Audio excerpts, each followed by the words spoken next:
Good evening. Thank you for joining us with ACAP this evening. My name is Holly Ray. I am the chapter coordinator for ACAP Center County. ACAP is a large chapter. Our headquarters is in Hickory, North Carolina. And if you have any questions regarding what ACAP is about, feel free to visit our website, acapcentercounty.org. You can also find us on Facebook. Just Google ACAP and you'll find us on Facebook. And as well as just the general website is acapcommunity.org. And tonight I am honored to have Kaitlin Hoover joining us. She is the Connection Director at Juniper Village at Brookline in the Memory Care Unit. And I'm going to let Kaitlin take it over from now, and we'll be back with you a little later. Thank you, Kaitlin. Thank you for having me, Holly and ACAP crew. I'm excited to be here to talk with you all virtually. It's a shame we can't be in person, maybe further down the road. But tonight, the power of music is going to be the focus of our discussion. Empowering seniors through personalized music experience. So it's not just through listening, and we'll go over some of the other ways that we can experience music with our loved ones.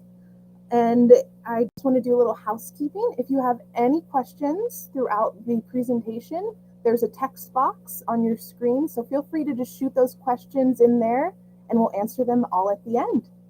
So thank you again, everybody, for being here. A little bit about me. Whenever I started college, I had no idea what I was going to do, and I found therapeutic recreation, and through that, my internship it was Brookline at the skilled community. It kind of opened my eyes to the world of geriatrics and my passion for interacting and bringing out creativity and connecting residents to themselves through programming and meaningful engagement became a true passion of mine. And through that, we have inputted music in memory and a whole bunch of other things regards to creativity. And tonight we're just going to focus in on music. So dementia care has become a true passion of mine. It's been over 10 years that I've been working with residents with memory impairment and memory support needs. So I'm very happy to share some of my knowledge and expertise with all of you. And I hope that it just sheds a little bit of light and helps you just a little bit. So the objectives for tonight: understanding the many health benefits of personalized music experiences for seniors. There are many, and you will see. And we'll learn about interactive music experiences that can benefit and empower the aging body, mind, and spirit. And we'll obtain knowledge on utilizing the music and memory program, which empowers the listener. So that's what we'll do. It's a tall order, but I think we'll be able to get through it. So to start off, why is music important for seniors? I mean, think about what music does for you on a bad day. That translates in the same way for seniors. And it also reduces anxiety. Think about you have a terrible day, or there's a lot of stress on your plate, and one of your favorite songs comes on. Think about how in an instant that can change your mood. And it can also slow cognitive decline, which is pretty amazing because music has the power to open up multiple venues of the brain all at once, which is connected to mental clarity and a better connection to self. It can reduce feelings of depression and enhance your mood, improve sleep quality. We'll talk a little bit about music and how we can use it to enter and exit our days. So you can use it to kind of go into a sleepy state, listen to relaxing meditation music, and it can encourage social interaction with experiences like singing in a choir or dancing or drum circles. It can be a really great way to connect to others. And it can provide stress relief as well. And there's just endless benefits for concentration and memory recall. Think about a song that you heard in your childhood, and as soon as it comes on, you think, how did I remember all those words after all of these years? It can increase movement and exercise, so the motivation to get up and move, to dance to your favorite song. It can improve speech abilities, that word finding ability. increase mental alertness, and trigger inspiration and creativity. Again, that opens all parts of the brain that can inspire, and it can enhance self-motivation and improve overall quality of life. So from something that you can get for free, music has a bunch of benefits for body, mind, and spirit. So tonight we're going to take a look at experiential music opportunities, because some people experience their music differently and they prefer different ways about dancing, rhythm and instruments, singing, or listening. And so we'll kind of go through these different opportunities and how you can experience your music, and different programs that you can utilize with your loved ones through the power of music. So let's start with dancing. The health benefits of dancing and some dancing ideas. So if you want to take some of these tips home, or if you have a loved one that might benefit, I would be more than happy to send these PowerPoints out afterwards. So don't feel like you have to take notes. Just kind of sit back and enjoy. So some experiential dancing ideas. There are a bunch of community-based dance classes. So to kind of get involved with that at the senior center, there's also specific cultural influence dance classes, like a Hawaiian hula or maybe a salsa. And then there's the dance hobbies, that if someone was a ballroom dancer back in their heyday, maybe getting them into some ballroom dance or just listening to their favorite foxtrot tunes to kind of inspire that movement and to kind of reminisce back to when they were dancing.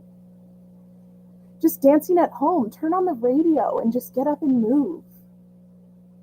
You can also get grandchildren to offer an intergenerational dance experience. There's something about children, animals, and music that is always a no-fail. So once children are dancing, it's infectious. The giggles, and then you'll have the whole room will be dancing. So intergenerational dance experiences are worth their weight in gold. And dance exercise classes. So at the senior center, they offer a lot of these, and even online, there's a lot of live streams that you can tune into on YouTube, and I know the Alzheimer's Association does this as well. Now, Kaitlin, I wanted to interrupt. All of the health benefits. I apologize. Your slides are not moving forward, your PowerPoint. So I'm not sure. Oh, okay. If you're sliding them, because if so, we're not. Now it just moved. Okay, so. Oh, darn. That's okay. All right, so can you guys still see my screen if I don't have it in full? I can. You can? Okay. So I guess we'll just go with this then. Can you see that? Yes. Perfect. Sorry about that.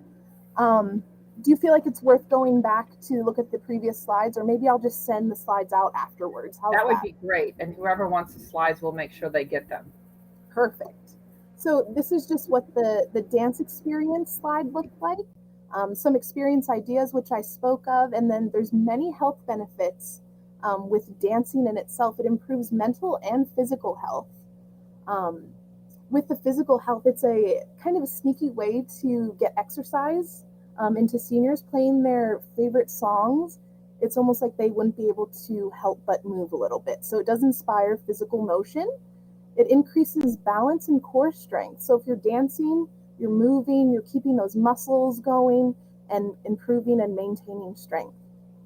It can help to decrease falls as well. With that core strength and dancing, once our core and our trunk is strong, if we maintain that, that in turn can help us decrease our falls. It also helps to increase independence and improve social health and well-being. So with dancing, you can do it in groups and with nowadays safe and social distancing, and that can help decrease in self-isolation, which the pandemic has kind of inadvertently kind of made us self-isolate. So now we can come out and connect with folks and dance together. So the next music experience that we'll go over is rhythm and instruments. Some experiences that can kind of fall under this on the left side. The drum circle, it is a great way to get out stress, to get movement, and to keep that rhythm that has always been a part of us. They say that rhythm starts in the womb as we hear our mother's heartbeat. We are in tune to rhythm and music and just keeping that rhythm before we're even born. And there's links of why this might be the universal language, music, because we're all in rhythm even before birth. You can do things like walking to the beat. Patriotic songs are great for this. Marching to the beat, music classes to learn a new instrument, rhythm sticks or any kind of rhythm-based instruments to kind of play along with favorite songs. Bell choirs too, getting involved with church bell choirs or just starting your own. And play along instrument improvisation. So you can do this to favorite music or solo or with others. And again, all of the health benefits on the right side, I feel like there's a lot of repetition with the health benefits, but music really does nurture the body, mind, and spirit.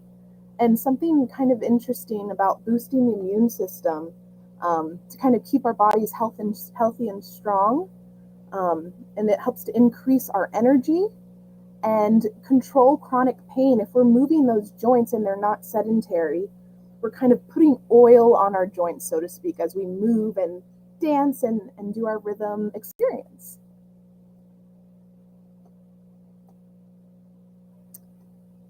And singing. So a music experience, singing, you do it in your car, you do it maybe in your head. Singing can be a wonderful form of musical expression. And some ideas about singing experiences. You can join a choir at the senior center or your church. There's sing-alongs with your favorite song. You can do games such as finish that lyric. So if I said jingle bells, everyone's probably saying jingle all the way. So it kind of is that prompt to those favorite lyrics that are connected to memories. So people can take singing lessons. And again, that intergenerational portion, that can be so nurturing for anyone who is older, maybe just connecting with grandchildren, children in general. They can sing them a lullaby or, join a choir partnership with a senior and youth group. There are a lot of churches out there that have youth groups that are looking for ways to volunteer their time. So to kind of put those two things together with a youth group and a senior group with an intergenerational singing opportunity is a really, really beautiful thing. And the health benefits of singing, it relieves stress, stimulates the immune response. It's a great workout for the brain and lungs. As we take a deep breath in to exhale that note, we're helping with lung capacity. It can improve your posture as you sing. You have to kind of sit up nice and tall to get those notes out and project your voice. It enhances mental health, so improving overall mood, lowering stress, and improving mental alertness. It also helps to improve speech and word finding and helps with grief. So if you're in a stage of grief, being with others in a community environment, singing together, it can kind of help you feel like you're not alone. So it's kind of a fun little add-on to sing in a choir that you're not alone, and that grief can sometimes be supported through music experiences. And our last music experience, listening. Listening is a part of what we're going to focus at the end of this with our music and memory program. So some ideas, we can utilize the music and memory program, listen to the radio, CDs, or old records, and you can explore new music through various streaming services. So if somebody maybe wants to learn or listen to new music, there's Spotify, YouTube, Pandora, and SiriusXM that you can go to certain channels of the 40s and the 50s, even the 20s. So you can really expand your musical horizons with whoever you're listening with. You can attend a concert and attend a theater performance. So just sitting and listening to the performance or the concert in itself can be a true experience. And again, all of these wonderful health benefits of listening to music for seniors, one thing that it can trigger inspiration and creativity. Sometimes music can inspire, and it's just a great way to kind of have the listener enjoy but there's so many other benefits, even though they might just be sitting and listening. So through all of our experiences, listening is kind of what we're going to focus in on with our music and memory program. So I want to start off with what music and memory is. So Music and Memory is a nonprofit organization that was established in 2010 by the founder, Dan Cohen. And with this, he had this idea of wanting a non-pharmaceutical intervention that would become the norm within healthcare communities. It's side effect free and there's no cost. So the mission of Music and Memory was to help individuals with a wide range of cognitive and physical conditions to engage with the world, ease pain, and reclaim their humanity through the use of personalized music. And to reclaim humanity seems like this big thing, but really it's just connecting someone to themselves, connecting them to a time that their memories were vibrant, and it's a way to just really give that personal touch through music. And the goal of Music and Memory was to make the therapeutic use of personalized music the standard of care throughout the healthcare industry. And Music and Memory, they chronicled this whole journey through one of their documentaries. It's called Alive Inside. If none of you have watched it, I highly suggest investing. It's about an hour and 20 minutes long. Grab the tissues, but it gives you a really nice insight on the birth and the upbringing of Music and Memory and why it works and why it's cherished by so many. And Dan Cohen, he wanted to help with technology access to healthcare communities because it does take money and effort to put Music and Memory together. So he wanted to make that not an obstacle. So he helped connect technology to these healthcare communities and education. So there are a bunch of Music and Memory certified organizations in our area. So Music and Memory is in our community, and I want to show you all a very, very heartwarming clip from Alive Inside. Music is Magic, and this is the documentary of Dan Cohen and his team. And if you want to purchase this, the DVD is about $14.99 and the Blu-ray is $15.99, but they have a lot of clips on YouTube. So what we're going to do is I'm going to minimize this for a moment, and I'm going to screen share for... We're going to switch here. Bear with me, all.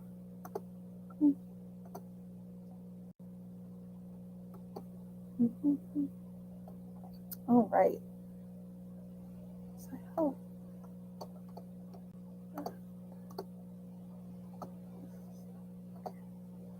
all right.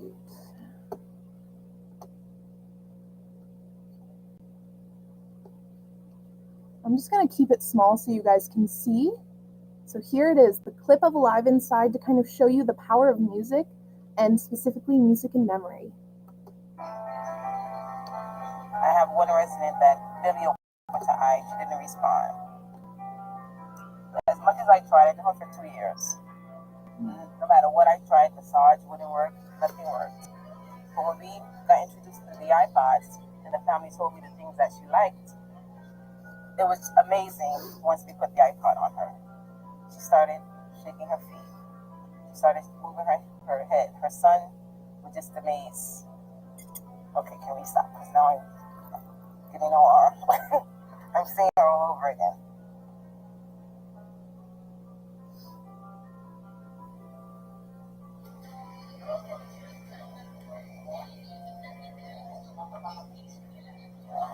Hi, Papa.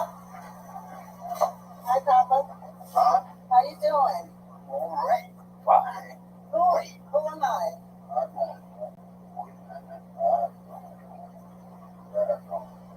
Okay, it's Cherry. How long has he been in the nursing home? Approximately 10 years. He was having seizures, and my mother couldn't handle him at home.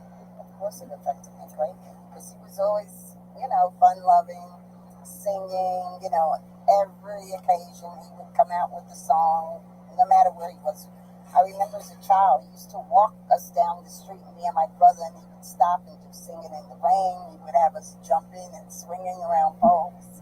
He was, he was good. He was always into music, He always loved singing, dancing. His name is Henry Drea. And I'm looking more or less for religious music for him. Because he enjoys music and he always quoted the Bible. So I'd rather have that for him. We first see Henry inert, maybe depressed, unresponsive, and almost unalive. Henry. Yeah? Henry. Yes, I found your music. You want your music now? Okay. Let's try your music, okay? And then you tell me if it's too loud or not. Then he is given an iPod containing, we know, his favorite music.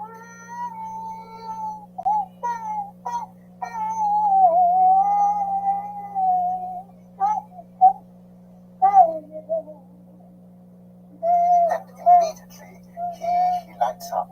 His face assumes expression. His eyes open wide. He starts to sing, to rock, and to move his arms, and he's being animated by the music. And he used to always sit on the unit with his head like this. He didn't really talk to much people. And then when I introduced the music to him, this is his reaction every since.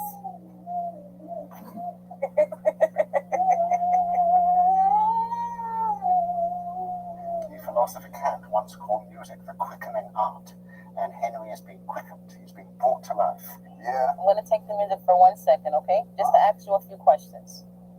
Okay? I'm going to give it back to you. Okay. The effectiveness doesn't stop, which when the headphones are taken off, Henry, normally mute and virtually unable to answer the simplest yes or no questions, is quite voluble. Henry, Yeah. do you like the iPod? Do you like the music you're hearing? Yeah. Tell me about your music. Well, I don't have none, my man. Do you like music? Yeah, I'm crazy about music. You play beautiful music, beautiful sound, beautiful. Did you play music when you were? Did you like music when you were young? Yes, I went to big dances and things. What was your favorite music when you were young? I guess, Cap Calloway was my number one band guy I like.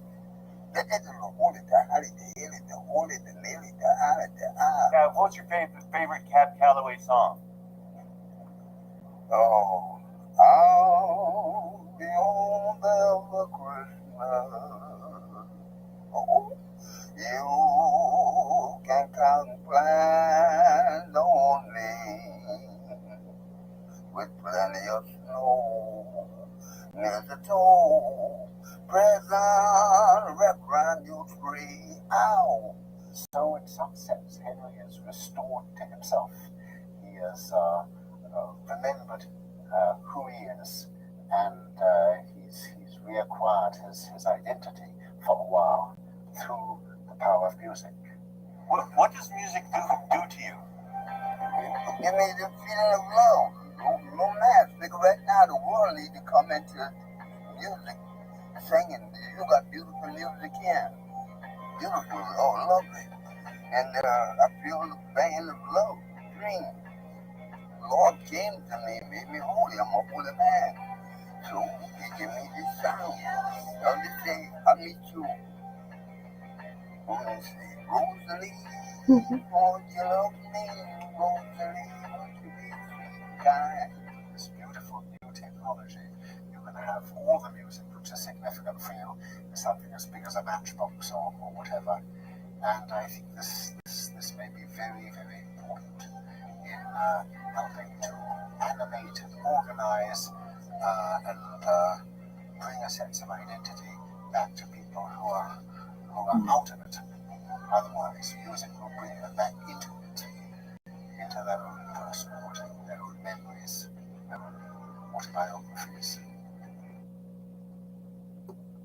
So a pretty amazing display of how music and memory can really touch the lives of somebody with dementia and Alzheimer's. And through this next portion of the presentation, I would like to kind of focus in on dementia, Alzheimer's, and music and memory, and how you can get that started in your own home for somebody who might be with dementia, Alzheimer's, or some sort of cognitive impairment.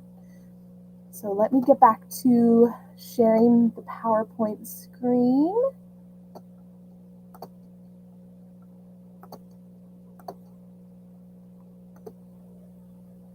Okay.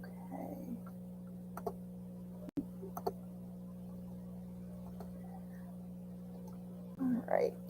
So there we go. All right. So there was the clip of Henry. So let's talk about the benefits of using music and memory for individuals living with dementia and Alzheimer's and cognitive impairment. So there's a lot of things that can be decreased and increased. So there's a decrease in anxiety. Music and memory can connect someone to a time where they felt in tune with themselves, a time where there is clarity to who they are as an individual and who they used to be and who they are in present day. It can also help with medication and pharmaceutical-based interventions. A big part of Music and Memory's initiative is to decrease those medical interventions that can a lot of times come with side effects that can be a little bit more detrimental than the actual thing that we're trying to medicate. So with Music and Memory, it is a free or low-cost way to have an intervention that does not have those side effects that some pharmaceutical interventions could have. It can help with decrease in pain, agitation, and for any caregivers out there, it can help with the rejection to care. So a little example, there was an individual who she just did not want to wake up. She said, "Oh, honey, I'm so tired. I want to sleep in a little more." So I exited her room and then reapproached in 5 minutes. I said, "Good morning. I brought you your music." And her favorite song was "Hey, Hey, Good Lookin'." And so that was the first song I turned on. Hey there, quick question. Did you want to bring back up your PowerPoint slides, or are you finished with PowerPoint? Oh no, I thought they were still up. No, just wanted to ask. Thank you. No, for sure. This is definitely a PowerPoint. Let me see here. I thought I had them up. Can you guys see that or no? No. Okay, let me. How about now? Not yet. There we go. Okay. Oh, they went away again. We have to toggle them back on. Okay. There you go. Are they up? Yes. All right. So, with the decrease or with rejection care, a song can really bring someone up and at them. So with this particular individual, she perked up and she started saying, "Hey, hey, good looking." And she's like, "Honey, get up and dance with me." And so next we were up and dancing and she was ready to get ready for the day. So it's kind of a nice way to come into the day with a positive outlook and with your favorite song. So that can be a useful tool for any caregivers at home. It can help decrease in sundowning confusion. Music has a great way of kind of making the listener be in the moment rather than in where they are or kind of thinking ahead and causing anxiety or adding to those sundowning behaviors. If you administer music during those sundowning hours to kind of stay ahead of it, it's a great way to kind of keep that positive mood and to kind of stay ahead of those sundowning behaviors that can sometimes come out. It can help decrease in falls and intervention-based behavioral expressions like yelling, pacing, wandering. It's a great way to kind of hone in that energy into music, and maybe they'll just dance instead or just listen and sing along, that their attention will be based somewhere else into something really meaningful that is a connection to them as a person. It can decrease in depressive disorder symptoms and choking episodes. There was a study done that you play music in memory 10 minutes before a meal, and swallowing increases, food intake increases, hydration increases. So we've been trying to add music in memory to our 15-minute before mealtime as a way to help residents to kind of increase that food and hydration intake. There's also increases in things, nutrition and hydration intake, kind of like we just talked about, an increase in overall mood and morale, and regular sleep patterns. If somebody is sleepy during the day and they sleep all day, they're going to be up all night. So using music in memory as a way to bring someone alive in a sense of like the hey, good looking. She was so tired, and then 5 minutes later, she says, honey, get up and dance with me. So it can really help to keep those circadian rhythms in harmony, that we're awake during the day and we sleep at night. You can also kind of go into the evening with relaxing instrumental music to kind of bring someone who might be a little bit energetic in the evening to kind of help them to ease into dreamland or to get into sleep mode. It can also increase connections to loved ones. I imagine a couple listening together to their wedding song and feeling connected to those and everybody who attended their wedding. A song can connect someone to a memory of past, and it can kind of bring clarity to family members who might not be recognized all the time. So it's a great way to connect with loved ones. Even just singing together, it's a great way to connect. There's also an increase in non-pharmaceutical based interventions. It's side effect free. Music in memory has so many health benefits and no side effects, which is fantastic and hard to come by in the pharmaceutical world. It can also increase past memory recall, as music is connected to memories in various senses. So you might smell maybe fresh cut grass, and then you're taken back to when you were drinking lemonade with your mom and listening to her old record player. Music really connects memories and senses all together. So there's a lot of benefits to using music in memory for individuals living with dementia. And so, can music really connect us to our memories? The answer is yes. Music is linked to our own unique personal history, and it's hardwired to connect us to our long-term memories.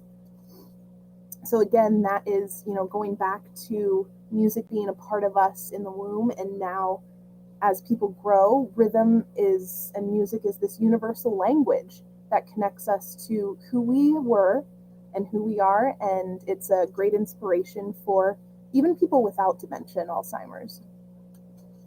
So music in memory is this wonderful, beautiful program. It's attainable out of healthcare. It can be at home, in any setting, really.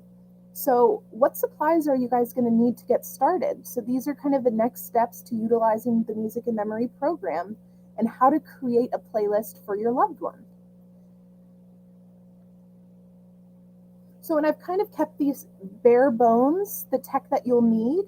I don't want to get too advanced with Bluetooth, pairing, and all of that. So these are just kind of the basic essentials that you would need to get started.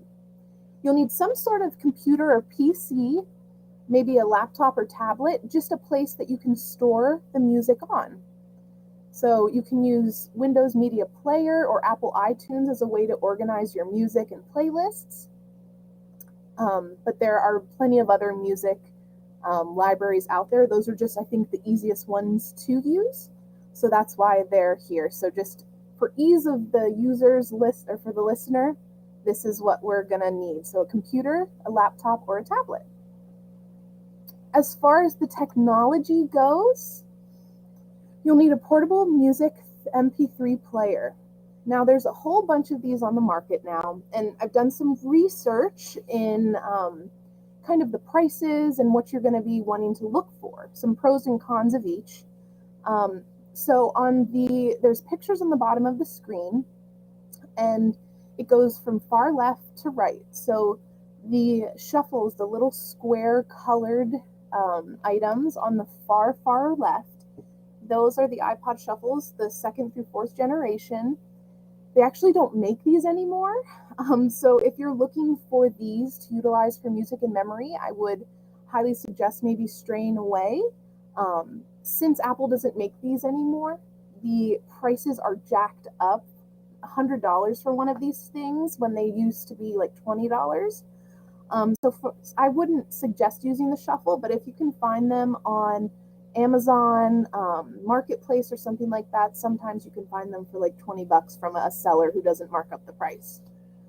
We also have the iPod Touches, and they run from about $30 to $150 because they are kind of an older piece of equipment.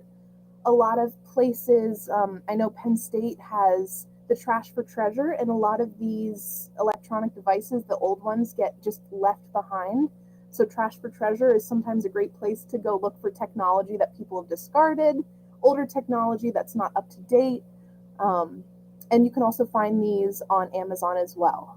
They are a little expensive, more so than our SanDisk MP3 players. This personally, I think, would be the easiest to set up, and it's the easiest for the listener to use. And they are priced very reasonably, around $25. And one of the benefits of the SanDisk MP3 players is they have a screen on the device that you can pick what song you want to listen to, whereas the iPod Shuffles, they don't. So you're kind of at it's like a roulette of what song's going to be up next. Whereas with a touch screen or a screen that you can pick the song, you can cater whatever song the listener might be wanting to listen to at the time, or to find their favorite song at the touch of a finger. So you'll need the MP3 device to connect to your computer to kind of organize the music and your playlists. And then lastly, you'll need an audio output device to listen to your playlist. That's through headphones or a speaker. The headphones, a little note about that, just to make sure that they're over the ear. A lot of listeners tend to have hearing aids, or it's a little bit uncomfortable for the listener to have the little buds that go in ear. It can be kind of a weird experience to have something in your ear. So I suggest over the head or over the ear headphones that are adjustable. And on Amazon, you can get the headphones in bulk for pretty cheap, anywhere from $5 to $20 or $100. It's really kind of what you're willing to spend on a set of headphones, but I found them for $5 at Ollie's. So they seem to hold up really well. And so it's all on your comfort level of what you would want to spend, but they're not expensive. And if your listener is not very keen on having something over their ears, or they might have hearing aids that interact with the headphones, you can take them out, but if that affects the listening, we can always try a speaker. Now you can do it via a 3.5 millimeter audio jack or through Bluetooth speaker. I will say the headphones have kind of a positive upper hand on a speaker because the headphones really tune the listener into the music and out of the world around them. All those, extra sounds that can kind of add overstimulation to someone with dementia and cognitive impairment, just to kind of tune in to the music and tune out the hustle and bustle of the world around can help with anxiety and decreasing that, and just really making it an enjoyable experience to immerse the listener into. So headphones are ideal, but a speaker is also something that can be utilized if the listener prefers it that way. It's all about person-centered listening. So you have all of the technology, you have your computer, you have your MP3 device, and your headphones or your audio output device. Now we want to make a playlist. So to create a playlist, it seems easy, and it is, but there are some rules that I think are important to keep in mind so that you are empowering the listener to listen with success and to get those positive benefits. So you want to identify familiar and enjoyable music that's personalized for the listener. You don't want to just have somebody, let's say they love country music. You don't want to just have a random country playlist and hope that they like one song. You want to really, really hone in and get those specific songs that they like from their favorite country artist. And we also want to use music from a time when the listener was about 15 to 25 years of age. That'll take them back and reminisce of the good old days and really connect them to themselves and make their brain and all parts of it really come alive. You also want to sort and organize the large collection of your favorite songs for the listener for increased enjoyment. So to organize your playlist so it's at the touch of a finger, you can go to a specific mood. Maybe the listener is feeling a little bit down and they need something peppy to bring them up. So maybe you can have an upbeat, happy kind of playlist.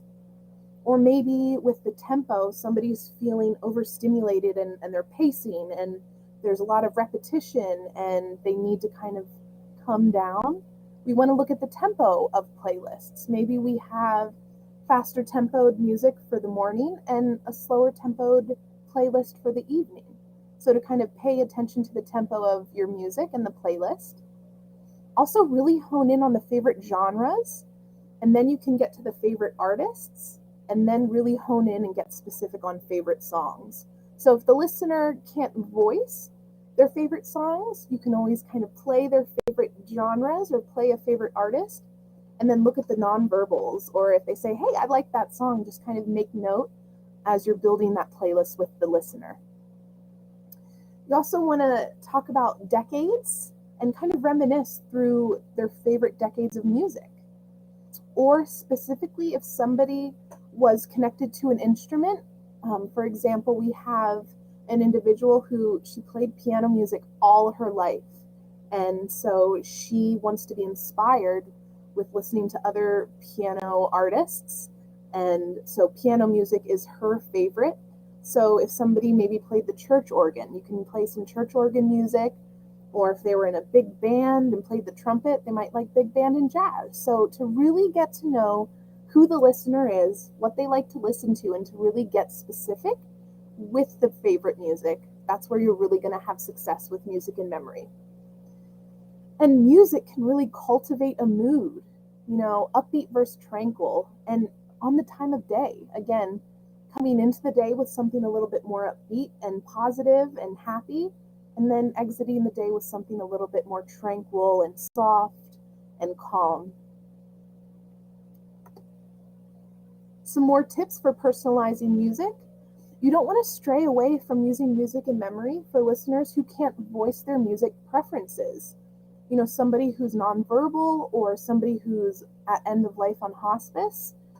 We don't want to, just because they can't say, hey, my favorite song is this, we don't want to just keep them away from the benefits of music in memory. We can utilize families and friends as helpful resources. Asking a spouse or a child what their mother listened to as they were growing up can be a really, really great piece of insight for somebody who can't voice what kind of music they like. And then kind of get a view of that individual's life story. Were they in the military? Do they want to listen to naval sea shanties? Is there a perfect or a personalized religious affiliation? Maybe we can get some of those hymns onto their playlist. Also think about native language and cultural preferences, adding that in to connect them to who they are. And favorite TV show themes. We had a resident who he never listened to music. It was a waste of batteries on his radio. So instead, he would hum his favorite TV show themes. So we put a whole bunch of his favorite TV show themes like Howdy Doody, and that made his playlist. So even if the listener doesn't listen to music, there are kind of ways to integrate music into their lives. And then again, kind of seeing if they've played any instruments in the past. And if none of that is accessible to you, there's no family or any other input to give insight on what music might be great for this individual, you can research music of their time. So research when they would have been age 15 to 25, get some of the greatest hits, play those songs and see about those nonverbal cues or those nonverbal reactions as music goes on. Are they tapping foot? Do they come to life and their eyes are open and looking around more than usual? There are definitely creative ways to help even end-stage dementia and hospice individuals enjoy personalized music. We actually had an individual who she in the last days of her life, she was listening to her music in memory, and her daughter said, "I want my mom listening to music as much as possible so she knows she's not alone." And she was closing her eyes and just humming along. And even after she had passed, her daughter played her music in memory playlist at her celebration of life. So her music was so catered to her that it became a part of the celebration of her life. And it was just a really, really touching moment of how music in memory really, really does benefit the listener and the caregivers as well. So another little thing about kind of getting to know your individual and what kind of music they would like to listen to, there is a music assessment questionnaire that is online, and the website is on the page in the lower right-hand corner. So this is online, and you can feel free to use it. It's a really great website where you can just type in the answers on the website and then print it out. So this goes into, where did you grow up? What's your native language? Maybe we have somebody who is fluent in Spanish or French, so we can look at some of those French hits from their time. And what kind of music did they listen to when they were young, that age 15 to 25 mark? We can talk about, did they sing at religious services? What were their favorite songs? And did you enjoy Broadway musicals? Because there's also that venue of Broadway and theater songs. It doesn't just have to be from an artist in the music world.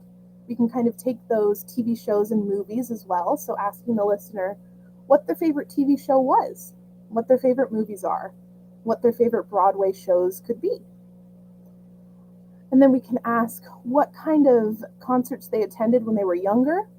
Do they like to dance, and what type of dance? So maybe they like to do polka, so we'll get a polka playlist going to inspire hopefully some dancing while listening. So there's a whole bunch of great and creative questions to kind of prompt the listener to help build a very specific and successful playlist for music in memory. So just like building a playlist, there are a bunch of tips for administering personalized music for the listener. And you want to make sure that the volume of the music is not too loud. So check with the listener often and make sure that you put the headphones on your ears to check first. We don't want to blare the listener and make their ears, uncomfortable and overstimulated. This is meant to kind of be a positive experience. So we want to check with the listener to make sure it's not too loud. And with classical music, I've noticed through experience that a song can start out very soft, but then there's those musical crescendos. So with that, you kind of want to check in with the listener often to make sure that it doesn't get too loud as the songs progress with different movements and things like that. And we want to keep each playlist approximately 20 to 30 songs and administer music for approximately 30 minutes at a time as needed. So, for example, you could do it 3 times a day, 15 minutes before mealtime to help with the clarity of eating and just drinking and all of that to help the food experience be positive. And we also want to ensure that the surrounding area is calm and quiet and free of clutter. If the listener has on their headphones, they can still hear the chatter outside or hear the door slam or watch the movement around. So it kind of takes away from the experience. We want to make sure that the area is calm and quiet so that the listener can really tune in to the music and the music alone. And we want to use those comfortable over-the-ear headphones, or the alternative would be speakers.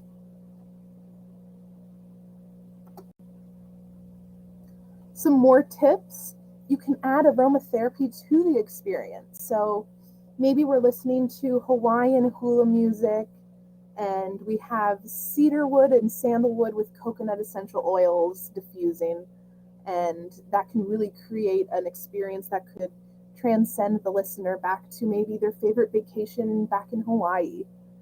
You can also add a photo or a picture book to look at that is personalized to the listener.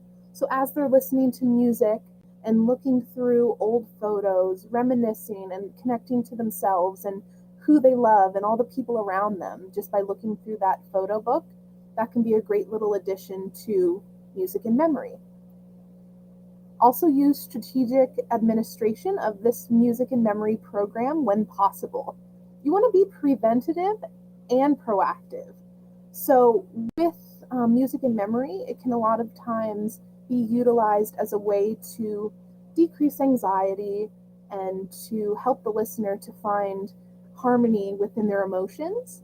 So we want to administer music if we feel like somebody is kind of building in their emotions, or they're kind of getting a little bit more agitated, or they're repeating themselves over and over, just whatever cues. We want to kind of be in tune and administer music before it becomes unadministerable, because the listener is already too angry and doesn't want anything over their ears, and you just want to be preventive and proactive. So stay ahead.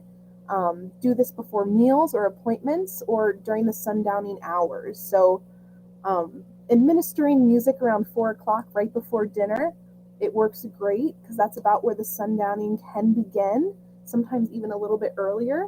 So if we administer music around those hours, we might have more success with our individual maybe feeling a little bit more at ease during those night hours. Don't force music if the listener refuses. This is huge. This is meant to be a positive experience, not something that's forced upon the listener. Encourage dancing and movement and join along. It would be infectious if you got up and danced and then the listener got up and danced with you.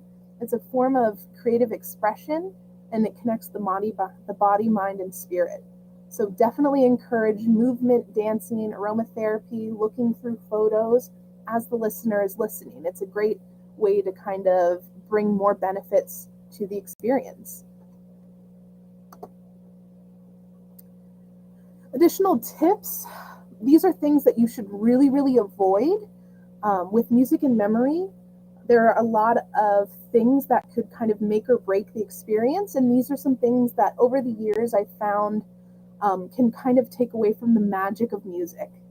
So we want to avoid with personalizing the music and memory playlist. We don't want to use filler music, because then the listener's like, what am I listening to?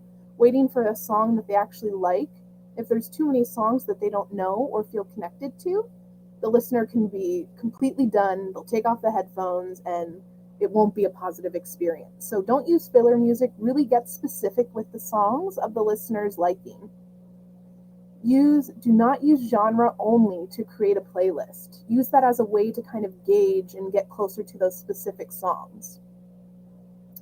You don't want to make the playlist too long and then set it and forget it. To have the listener listen to 2 hours of music without checking in with them, it defeats the purpose. We want to make sure that we're checking in often and making sure that the listener is still in an enjoyable state as they're listening. So with a long playlist, the listener will end up falling asleep or getting bored. So you just kind of want to stick to that 20 to 30 song sweet spot. And you don't want to have playlists without variety. If you have nothing but the ink spots for the entire playlists, yes, they might like the ink spots, but it sounds very much the same with each song. So kind of add variety to those playlists, and it'll make the listener kind of, oh, I remember this song. Oh, I love this song. So really add that variety to keep it interesting and engaging as well. You don't want to make the playlist too short, because maybe the listener wants more, but with 5 songs, that's not enough. So we want to make sure that we're between that 20 and 30 song mark again. That way you don't have too much or too little. It's kind of like the perfect amount. And you don't want to use a playlist designed for someone else. I feel like this is kind of common, but to really make sure that it's designed for the listener, to really personalize that playlist, That's where you're going to get the most benefit. And you don't want to just shuffle an entire library at random. You want to organize your playlist. So without that organization, it can be counterproductive. If the listener wants a specific song and you don't have it organized to get in time, you could kind of lose that window of success with administering music in memory. So in things to avoid when administering music in memory, you don't want to offer music in memory in a loud, chaotic area, because then the listener is going to be looking around and seeing everybody moving around, trying to hear what's going on. They'll take off the headphones and get up and see what everybody's doing. So we really want that quiet area, a calm area, not too much noise to distract from the listener. We don't want to use those inner earbuds for headphones, as they can kind of stretch the ear and be uncomfortable, or they will interfere with hearing aids. And again, hearing aids, you can take them out before the over-the-head earphones are administered, and then turn it up if the listener will allow. You don't want to pressure the listener into listening after a refusal. If they're not in the mood to listen to music, maybe wait till a later part in the day. We don't want to keep pushing music in memory and calling it and turning it into a hindrance rather than a beautiful experience. We don't want to use music in memory as a babysitter, just putting the music on and hoping that it will do the job and keep the resident or your loved one at bay, so to speak. We really want to use it as an experience to enhance the life of the individual, not as a way to kind of keep someone sedentary and seated just because they like listening to their music. We want to encourage someone getting up and dancing, so to kind of be there for that experience to help administer that is a great way to kind of avoid that. You don't want to play the music too loud or too soft. Check in with the listener and say, can you hear this okay? And if they shake their head, then you can put it back on and administer, kind of take a look at the body language as well. If someone's squinting or holding their ears, it might be too loud, or if they're pressing their headphones in really tight, it might be a little too soft. So you want to kind of look at those nonverbal body language cues as the listener is listening and interfere or intervene as needed. You don't want to let the listener continue to listen while asleep. With over-the-ear headphones, if the listener were to fall asleep and wake up to a loud, maybe classical music crescendo, it can be startling, it can increase anxiety, and we don't want that for the listener. Music in memory is supposed to bring the listener down, to kind of bring into harmony in the sense of self. So we want to make sure that if the listener does fall asleep, just press pause, take off the headphones or turn down the speaker and administer maybe whenever they're awake. You don't want to administer in a dark room either. The whole idea of somebody with memory and cognitive impairment to wake up in a dark room or to be in a dark room and hear voices that they don't know where they're coming from, it can be kind of alarming and scary and increase confusion. So we want to make sure that it's in a well-lit room so that we can avoid those anxieties. We don't want to talk to the listener while they're listening to music. If you have to interact with them, pause the music for a second, ask the question or do whatever you have to, but don't try to talk to the listener while they're listening. Make sure to stop the music beforehand. And you don't want to just avoid checking in with the user. Again, if from song to song, the different volumes can kind of change. So we want to check in to make sure that the volume is okay, that the batteries didn't die. Maybe they accidentally pulled out the headphones. So just kind of keep checking in with the listener as they're enjoying the experience. And you don't want to administer music in memory for more than 30 minutes at a time. Any longer, it can get kind of boring, and then we are more apt to fall asleep. The listener could get bored. So we want to kind of keep it at 30 minutes so they can be engaged and really, really listening the entire time. So I'd like for you all, I have a little bit of homework for you to experience the power of music and memory for yourself. So next time you have a stressful, emotional, or overwhelming moment during the day or just your overall day, maybe even at the end of the week, I would like for you to find a comfortable and quiet place to sit and listen to your favorite song from a fond memory within your life's history. Mentally note any emotional or physical changes in how you're feeling before, during, and after listening. That there, whenever you experience it, that is the power of music. Whenever you're in a bad place, what your favorite song can do to lift your spirits, that's what music and memory does for all listeners, but specifically for listeners with dementia, Alzheimer's, and other cognitive impairments. So a little bit of homework to experience the power of music yourself. And I love this quote from Hans Christian Andersen. It says, "Where words fail, music speaks." And so that is all that I have for you all, and I'm excited to see if there's any questions. All right, so thank you very much. There was, let's see, are there any negative effects to music therapy that you've experienced? So I would say a lot of the negative effects are closely linked to those two don'ts.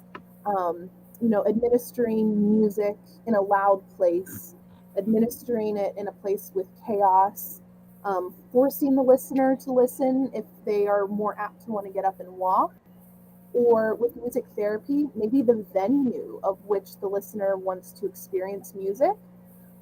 Maybe one day they would rather dance and another day they just want to sit and listen. So it's really on making it that person-centered music experience. And I think if anyone keeps that in mind, I really don't feel like there's any negative effects with music therapy in general. It's just really getting to know the listener, and that's where you'll have the most success. Very good. A lot of just nice comments. Thank you for sharing. They learned a lot. Didn't realize music could do so much. Mm-hmm. Thanks for the assessment questionnaire. It's been enormously helpful. Let's see here. Another question about if you knew how art therapy, visual art such as painting, compares to music therapy. So I think there's a lot of common health benefits with creative expression and doing.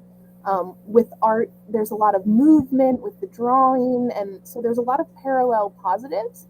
But I think fusing the two together could create this whole new experience with even more benefits. So if you were to listen to music in memory, grab some paint or some clay and just go with the music, I think that's where you can really see some amazing. But I don't really think it's art is better than music. I think based on the individual, do they like art or do they like music or do they like it together? So definitely room to kind of those together, and I don't think one is better than the other. And I don't believe there's any other questions, none that are popping up. You did a great job answering them all throughout this presentation. Great. Very nicely done. And then if anybody wants to receive the PowerPoint presentation, you'll send it over to us so we can send it out to people as well. Yep. And I agree, you did a fabulous job. So I was thinking, and it's like, good work. So thank you for taking the time tonight. We really appreciate you and your knowledge. Thank you for having me. This is one of my passions, so I hope someone or everyone out there got at least one little tidbit to take to their loved one. So just thank you all for having me. I really appreciate it. Thank you again. And this will conclude our ACAP presentation tonight. And remember, if you want to learn any more information, you can visit our website at acapcommunity.org for more information. Thank you and have a good night.